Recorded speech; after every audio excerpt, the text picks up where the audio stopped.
I spent 20 years building a life with my wife, working every hour I could keep our family afloat. Then one night, I saw something through a bar window that made my blood run cold. She was with another man, and the way he touched her told me everything. I didn't confront her. I watched, I waited, and I planned. When I finally left, I made sure she'd never find me.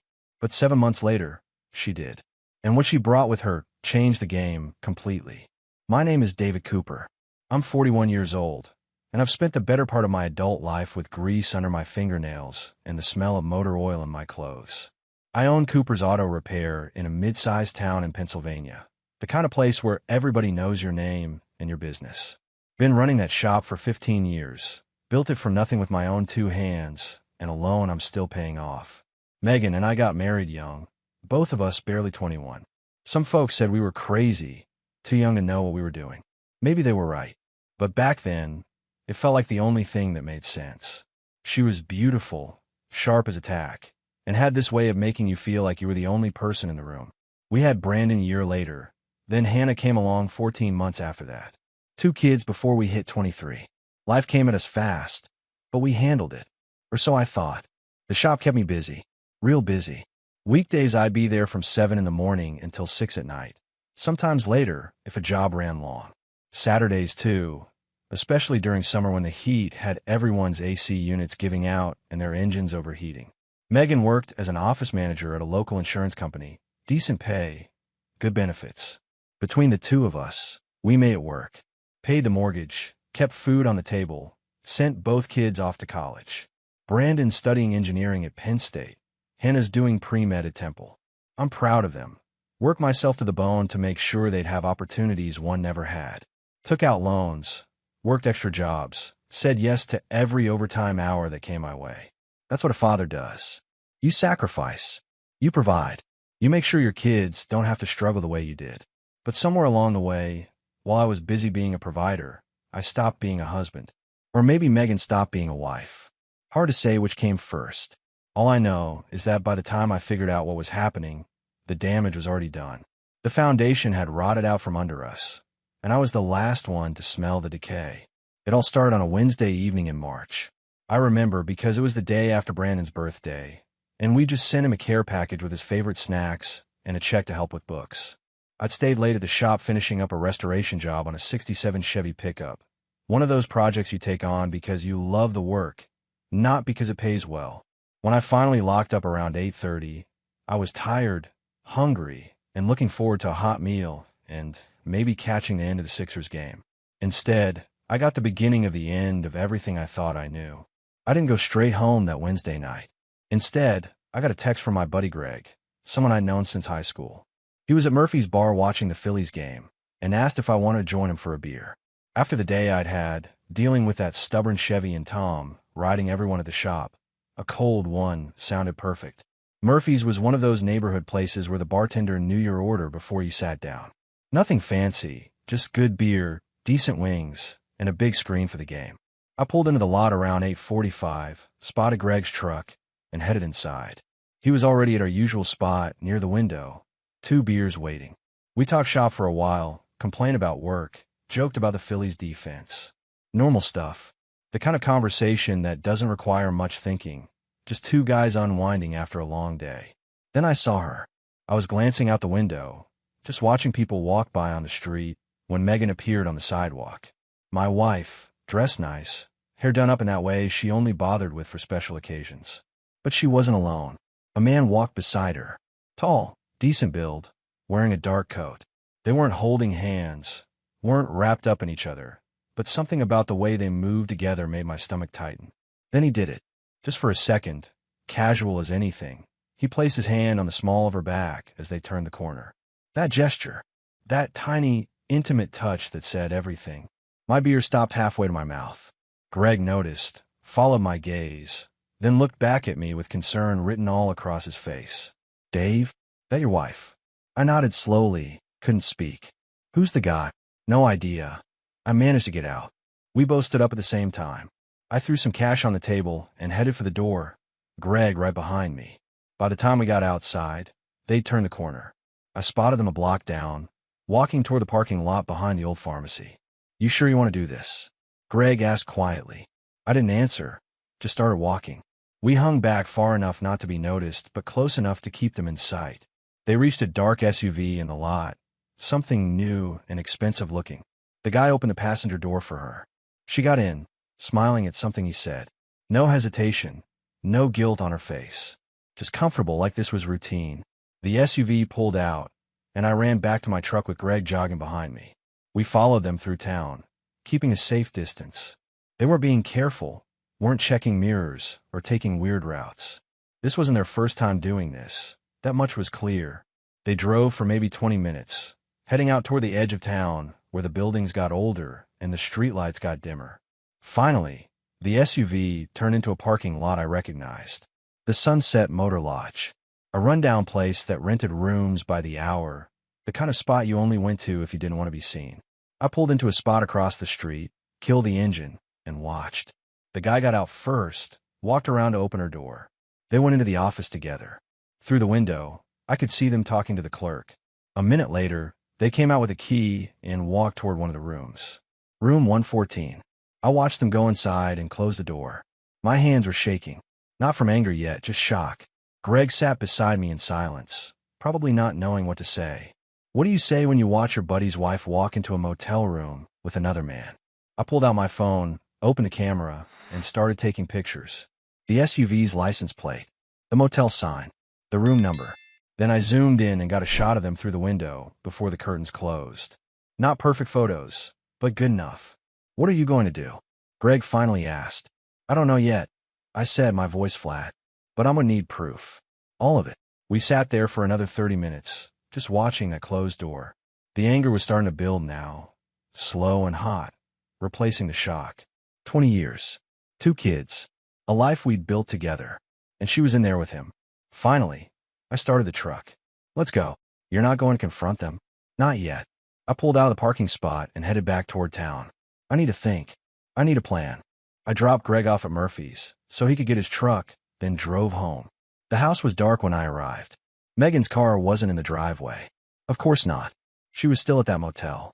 I went inside, grabbed a beer from the fridge, even though I didn't want it, and sat at the kitchen table in the dark. The photos on my phone glowed in front of me. Evidence. Proof that my marriage was a lie. I don't know how long I sat there. Could have been an hour. Could have been 2. Eventually, I heard her car pull into the driveway. The front door opened. She came in humming something under her breath, set her purse on the counter. David, you still up? I didn't answer right away. Just sat there in the dark, watching her move through the kitchen, turning on lights. When she finally saw me sitting at the table, she jumped a little. God, you scared me. Why are you sitting in the dark? She smiled, trying to be casual. How was your day? I looked at her. Really looked at her. The woman I'd spent half my life with. The mother of my children. A stranger. Where were you tonight, Meg? Her smile faltered just a bit. Just out with some friends from work. We grabbed dinner, had a few drinks. What? Which friends? Just some people from the office. You don't know them. She opened the fridge, pulled out a bottle of water. Why are you asking? I stood up slowly, pulled my phone from my pocket, and sat on the counter in front of her. The photo of her and that man walking into the motel was pulled up on the screen. Her face went white. Who is he, Megan? She stared at the phone, her mouth opening and closing. No words came out. I asked you a question, I said, my voice deadly calm. Who is he? Megan stared at the phone screen for what felt like an eternity, her face cycling through emotions I couldn't quite read. Shock, definitely. Fear, maybe. But no shame. No guilt. That's what got me the most. David, I can explain, she finally said, her voice barely above a whisper. I almost laughed. Explain what? That you weren't at the Sunset Motor Lodge tonight? That the man in that photo isn't real? That I didn't watch you walk into room 114 with him? Her hand started shaking. She set the water bottle down on the counter, gripped the edge for support. How long were you watching? Long enough. I picked up my phone, pocketed it. Long enough to see you smile at him. Long enough to watch him open doors for you like some gentleman. Long enough to know this isn't the first time. It's not what you think. Then what is it, Meg? I kept my voice level, controlled. I wasn't going to yell. Wasn't going to give her the satisfaction of seeing me break. Because from where I'm standing, it looks like you've been sneaking around behind my back. How long? She looked down at her feet. A few months. 5, maybe. 5 months. The words are like a punch to the gut, but I kept my face neutral. 5 months. While I've been working my tail off at the shop. While I've been sending money to Brandon and Hannah for school. While I've been coming home exhausted every night.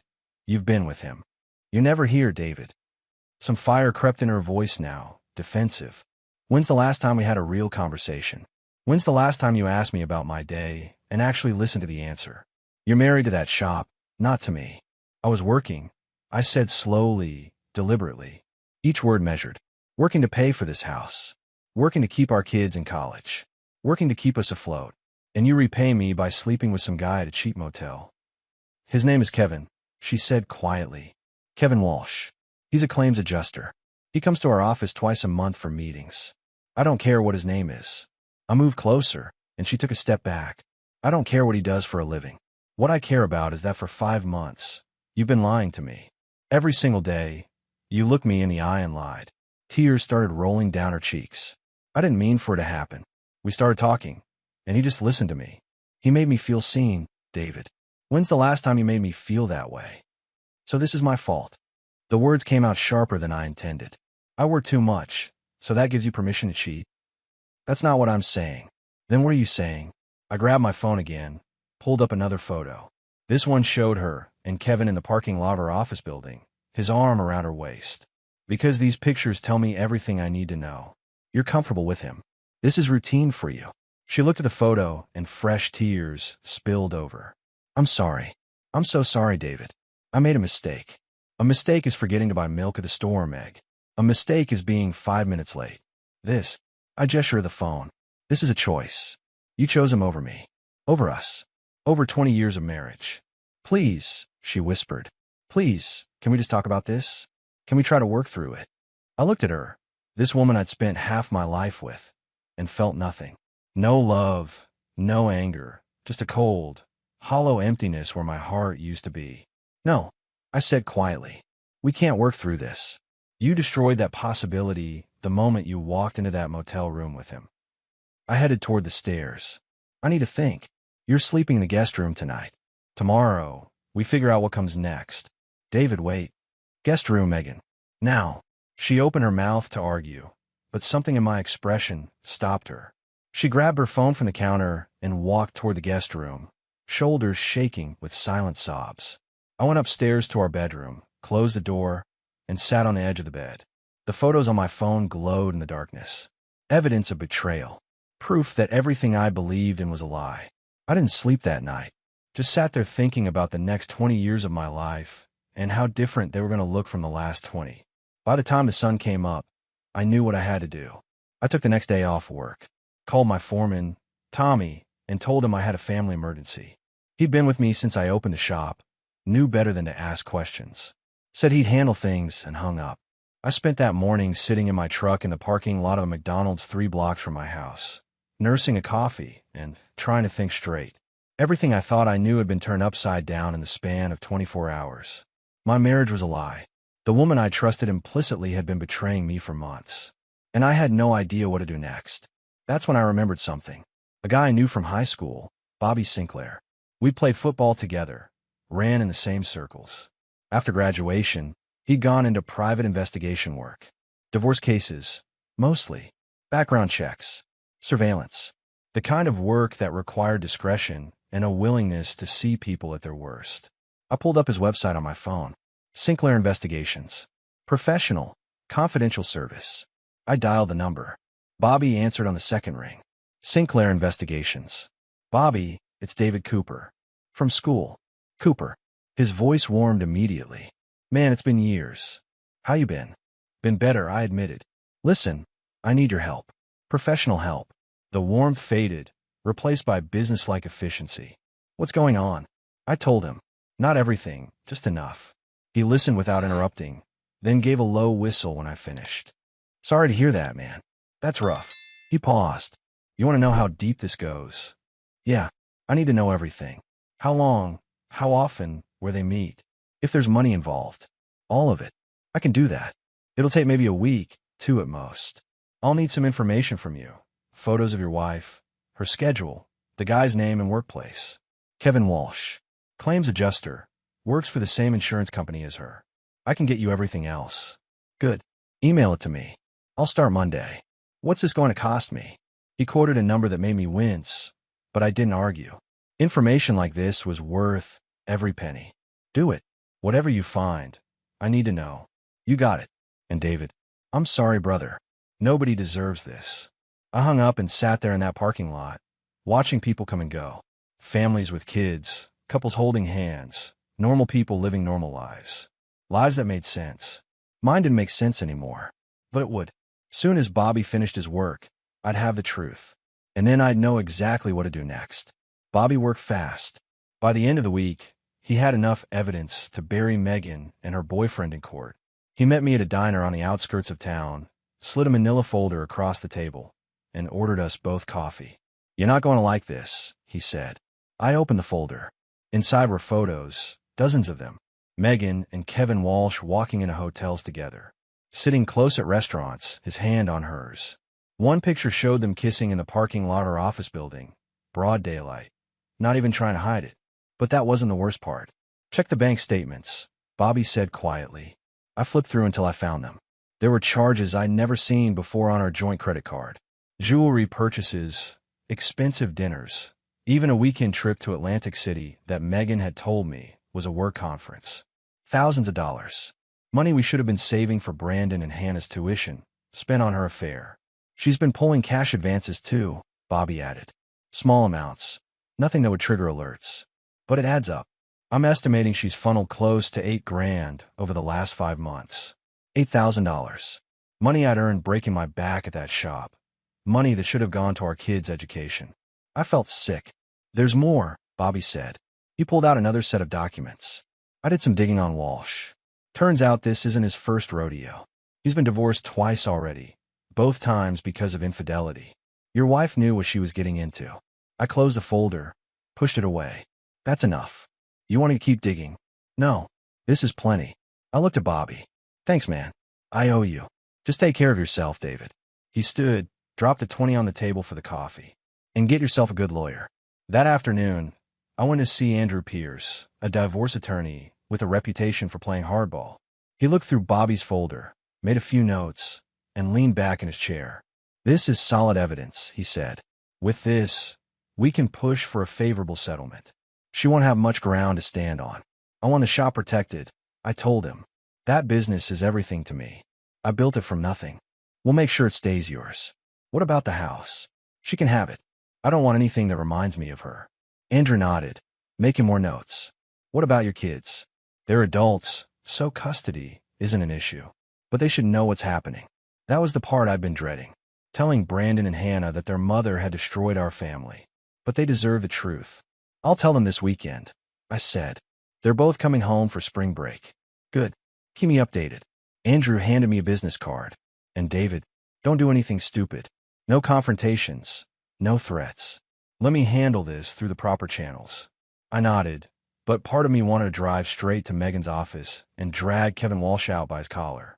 Instead, I went home, packed a bag, and checked into a motel across town. I was done living under the same roof as a liar. Spring break arrived, and with it came my kids. Brandon got home first, pulling into the driveway in his beat-up Honda on a Friday afternoon. Hannah's train came in that evening. I picked her up at the station, and we drove to a restaurant downtown, neutral territory where we could talk. They sat across from me in the booth, both of them looking confused and worried. Brandon folded his hands on the table. Hannah fidgeted with her napkin. Dad, what's going on? Brandon asked. Mom's been calling us nonstop, but she won't say why. I took a breath. No easy way to do this. Your mother and I are getting divorced. She's been having an affair with a man from her work for the past 5 months. Hannah's hand went to her mouth. Brandon's jaw tightened. I found out 2 weeks ago. I continued. I've hired a lawyer, gathered evidence, and filed for divorce. The paperwork's already been served. Oh my God, Hannah whispered. Dad, I'm so sorry. Who is he? Brandon's voice was ice. His name's Kevin Walsh. Claims adjuster at her company. But that doesn't matter. What matters is that I'm handling it. And I need you both to know that this isn't your fault. None of this is your fault. Brandon shook his head slowly. I can't believe she'd do this to you. To us. She made her choice, I said. Now I'm making mine. I'm leaving, kids. Not just the house. I'm leaving town. They both stared at me. What do you mean? Hannah asked. I've got a buddy in Montana, runs a restoration shop out there. He's been asking me to come work with him for years. I'm taking him up on it. I can't stay here, not with all these reminders. When? Brandon asked. 2 weeks. I'm tying up loose ends with the business, selling my share to Tommy. He's been wanting to buy me out anyway. Hannah started crying. But we won't see you. You'll see me plenty. You can visit during breaks, summers. And I'll come back for important things, graduations, weddings, all that. But I need distance from her. We talked for another hour. By the end, they understood. They didn't like it, but they understood. Brandon even said he'd help me pack. The next 2 weeks were a blur. I sold my stake in Cooper's auto repair to Tommy for a fair price, enough to start fresh out west. Closed out bank accounts, transferred assets, made sure everything was documented and legal. Packed what I wanted to keep and donated the rest. Megan tried to stop me. Showed up at the shop one afternoon, begging me to reconsider. David, please. We can fix this. I'll end it with Kevin. I'll do whatever it takes. I didn't even look up from the transmission. I was rebuilding. Too late for that. Our kids need you here. Our kids are adults. They'll be fine. I need you here, she said, her voice breaking. That made me stop. I straightened up, wiped my hands on a rag, and looked at her. You needed Kevin Walsh. You got him. Now live with that choice. She left in tears. On my last day, I loaded everything into my truck, hugged my kids goodbye, and hit the road before dawn. Didn't leave a note for Megan. Didn't say goodbye. Just disappeared. Like I'd never been there at all. Montana was nothing like Pennsylvania. Wide open spaces, mountains in the distance, air so clean it almost hurt to breathe. My buddy Jake ran his restoration shop outside Billings, specializing in classic trucks and farm equipment. The work was good, honest, and kept my hands busy enough that I didn't have time to think about what I'd left behind. I rented a small cabin about 10 miles from the shop, 1 bedroom with a wood stove and a porch that looked out over rolling hills. It was quiet, peaceful, everything my old life wasn't. Jake didn't ask too many questions, just put me to work and paid me fair. The crew was small, 3 guys including me, and they respected a man's privacy. We'd work from dawn until dusk, then head to the local bar for a beer and some pool. Simple routine, no complications. About a month after I arrived, I met Nicole. She worked at the diner where I grabbed breakfast most mornings, always had a pot of coffee ready, and a smile that seemed genuine. Brown hair pulled back in a ponytail, laugh lines around her eyes. The kind of woman who looked comfortable in her own skin. You're the new guy at Jake's place, she said one morning, pouring my coffee. Word travels fast around here, I replied. Small town. Everyone knows everyone's business. She set the pot down. I'm Nicole, by the way. David. She didn't pry, didn't ask where I was from or why I'd come. Just brought my eggs and toast, made small talk about the weather and the Broncos game from the weekend. It was easy, natural, the kind of conversation that doesn't require you to be anyone but yourself. I started coming in more often, sometimes for lunch, sometimes just for coffee in the afternoon. We talk about nothing important, music, movies, the best fishing spots in the area. She told me she'd moved to Montana 5 years ago from Colorado, wanted a fresh start after a bad breakup. I told her I was doing the same thing, leaving out the details about Megan and the affair. One evening after work, I stayed late at the shop finishing up a carburetor rebuild. When I finally headed out, it was past 9 and the diner was closed. But Nicole was still there, wiping down tables. I knocked on the glass door. She looked up, smiled, and let me in. Kitchen's closed, she said, but I can make you a sandwich if you're hungry. Just wanted to say hi, I admitted. Maybe see if you want to grab a drink sometime. She studied me for a moment, then nodded. I'd like that. We went out that Saturday. Nothing fancy, just a local bar, couple of beers, some conversation. She told me about her family back in Colorado, her dream of opening her own restaurant someday. I told her about Brandon and Hannah, about the shop I'd built and sold, about starting over. You seem like a man who's running from something, she said, not unkindly. Maybe. Or running towards something better. She smiled at that. I liked that answer. By the time summer rolled around, Nicole and I were spending most of our free time together. Nothing rushed, nothing forced. Just 2 people who'd been through the ringer, finding comfort in each other's company. For the first time in months, I felt like I could breathe again. 7 months after I left Pennsylvania, My phone rang. Unknown number. I almost didn't answer, but something made me pick up. David. The voice was familiar, but not one I wanted to hear. Brandon, what's wrong? My son sounded tired. Dad, Mom's been looking for you. She hired a private investigator. I think she found out where you are. My stomach dropped. How did she? She called Hannah, crying, saying she needed to talk to you. Hannah didn't tell her anything, but Mom's been making calls, checking with your old contacts. It's only a matter of time. I sat down on the porch steps, ran a hand through my hair. All right. Thanks for the heads up, son. Dad, she's desperate. I don't know what she wants, but be careful. We hung up. I sat there for a long time, watching the sun set over the mountains, feeling that old familiar not return to my gut. I'd known this day would come eventually. You can't just disappear and expect the past to stay buried forever. 2 days later, she showed up.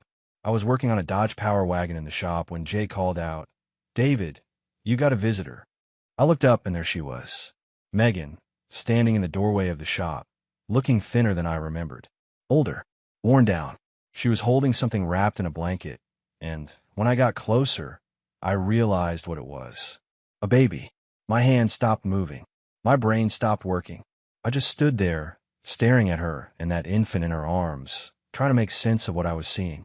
Hello, David, Megan said quietly. Her voice shook. We need to talk.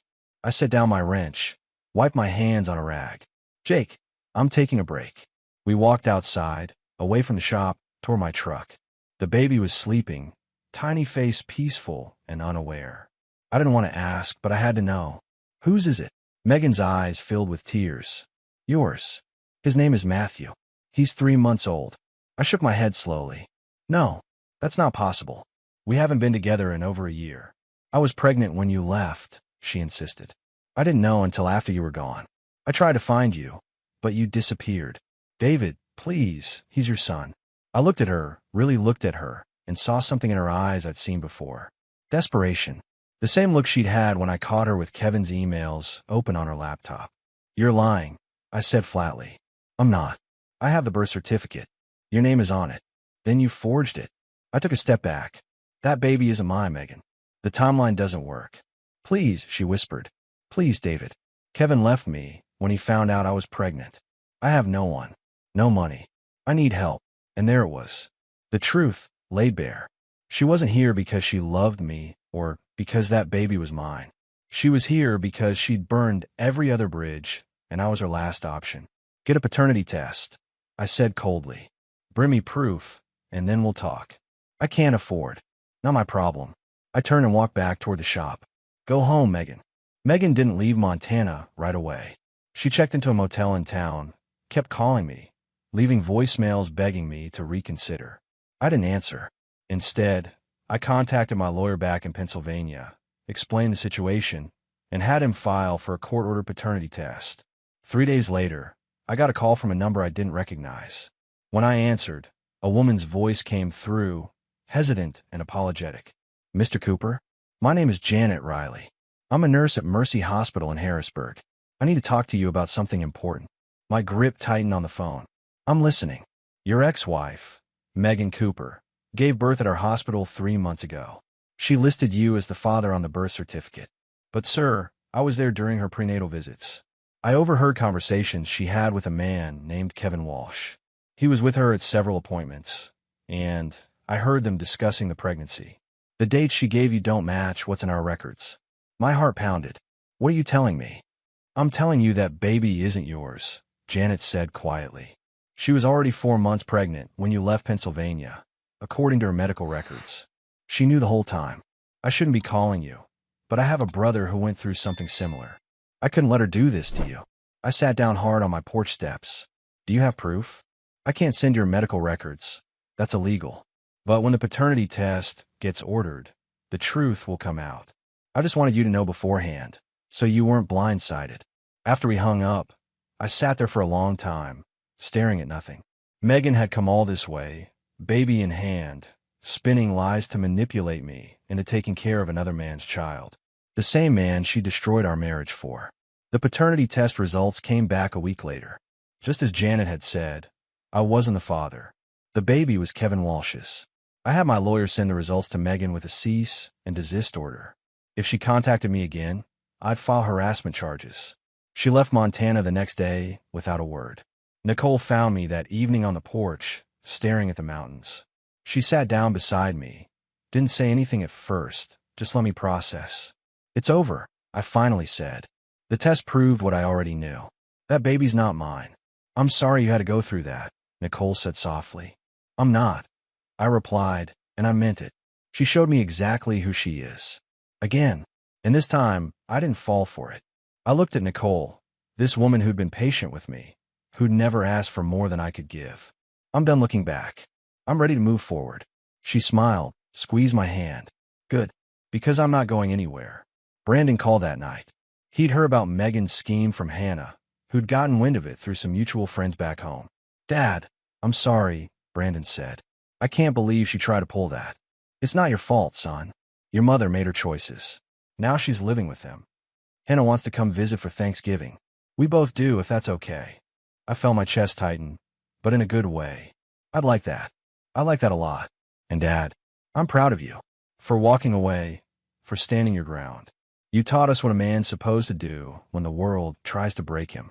After we hung up, I sat on that porch with Nicole beside me and felt something I hadn't felt in over a year. Peace. Real, honest peace. The kind that comes from knowing you did right by yourself, even when it was hard. 8 months after Megan showed up in Montana with another man's baby, I married Nicole on a Saturday afternoon in late May. Nothing fancy, just a simple ceremony at the courthouse in Billings with Jake as my best man and Nicole's sister as her maid of honor. Brandon and Hannah flew in for the weekend, both of them genuinely happy to see me moving forward. She's good for you, Dad, Hannah said, hugging Nicole tight after the ceremony. Really good. We bought a house together that summer, a modest place on 5 acres with a barn I converted into my own shop. Jake and I had become partners in his restoration business, and work was steady. I was making decent money, enough to help the kids with their loans and still have something left over. Brandon graduated from Penn State that December with his engineering degree. I drove back to Pennsylvania for the ceremony, first time I'd set foot in that state since I left. It felt strange being back, like visiting a place you used to know but don't quite recognize anymore. Megan wasn't at the graduation. Brandon had told her not to come. Apparently, after Kevin found out the baby was his, he'd panicked and cut off all contact. She'd moved in with her sister in Ohio, was working retail, and struggling to make ends meet. I didn't ask for details, didn't want to know. That chapter of my life was closed. Hannah graduated the following spring with honors, already accepted into medical school. She came to visit us in Montana that summer, spent 2 weeks helping Nicole plant a garden and learning to ride horses from our neighbor. She seemed lighter, happier, like she'd finally made peace with what happened. Mom called me last week. Hannah mentioned one evening while we were sitting on the porch. Asked if I'd seen you, if you were happy. What did you tell her? I told her you'd moved on, that you have a good life now with someone who treats you right. She looked at me. She cried. Said she made the biggest mistake of her life, letting you go. I nodded slowly. She didn't let me go. I left. There's a difference. I know. And for what it's worth, I'm glad you did. You deserve better than what she gave you. Nicole and I talked about kids sometimes, whether we wanted to start a family together. We decided we were happy as we were, just the two of us building something simple and honest. No lies, no secrets, no games. Just two people who'd been through hell and found each other on the other side. The shop I'd built back in Pennsylvania, Cooper's Auto Repair, was thriving under Tommy's ownership. He'd expanded, hired more guys, even opened a second location. He sent me photos sometimes, asked my advice on tricky jobs. It was good seeing something I'd created continue to grow, even if I wasn't part of it anymore. I never heard from Megan again after that paternity test. The divorce was finalized. The fraud charges were dropped after she signed an affidavit admitting she'd known Kevin was the father all along. She faded into my rearview mirror like a bad dream you forget upon waking. These days, I wake up next to a woman who chose me, not out of desperation or manipulation, but because she genuinely wants to be here. I work with my hands doing something I love. My kids are thriving, building their own lives. I've got good friends, a solid roof over my head, and peace of mind. That's more than enough. That's everything.